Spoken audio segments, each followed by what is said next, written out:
Binawi ang suspensyon. Makakalaro si Luka. Ayon sa report, kahit dumadaan sa personal na problema, pinipili ni Luka na ilabas ang lahat sa loob ng court. Maraming fans ang nakapansin.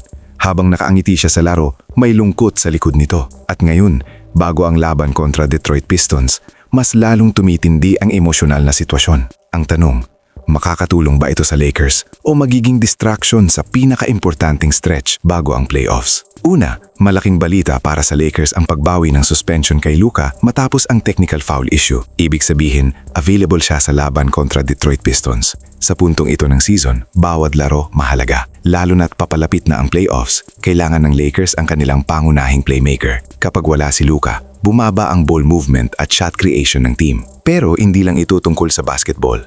Ayon sa mga ulat, emosyonal si Luka matapos ang mga personal na pangyayari sa kanyang buhay, kabilang ang custody battle at hiwalayan. May mga fans na nagsasabing ginagamit niya ang laro bilang takbuhan. Sa loob ng court, buo ang energy niya. Pero pagkatapos ng laro, bumabalik ang realidad na mag-isa siya. Kaya napansin ng marami, iba ang intensity niya ngayon. Mas agresibo, mas focused at parang may pinapatunayan. Sa isang interview, naging emotional si Luka nang mabambit ang custody situation. Ayon sa kanya, mahirap tanggapin ang pagkawala ng kanyang mga anak at ang epekto ng hiwalayan. Dahil dito, mas lalong nagiging emotional fuel ang bawat laro. Para sa Lakers, maaaring maging double-edged sword ito. Posibleng tumahas ang performance niya, pero may risk din na maapektuhan ang mental fatigue. May isa pang interesting moment. Napansin din na sina Luka at Jackson Hayes ay tila nakikinig sa huddle ng kalaban. Nang tanungin si Rui kung ano ang narinig, naging usap-usapan ito sa fans. Ipinapakita lang nito kung gaano ka-engaged si Luka sa laro. Kahit sa maliit na detalye, sinusubukan niyang humanap ng edge.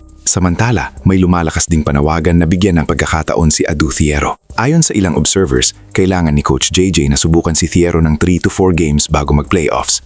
Hindi man siya agad magbibigay ng malaking impact, pero ang skill set niya, defense, energy, athleticism ay eksaktong kulang sa Lakers ngayon. Kung sakaling magkaproblema sa wing rotation o magkaroon ng off night ang ibang players, maaaring si Thiero ang maging surprise contributor. Sa totoo lang, isang buwan na lang bago ang playoffs, mahirap na gumawa ng malaking pagbabago. Pero kung may hidden piece ang Lakers, ngayon na ang tamang panahon para subukan. Lalo na laban sa mga lottery teams, magandang pagkakataon para makita kung may maibibigay si Thiero sa rotation. Sa kabuuan, good news ang pagbabalik ni Luka laban sa Pistons, pero mas malalim ang kwento.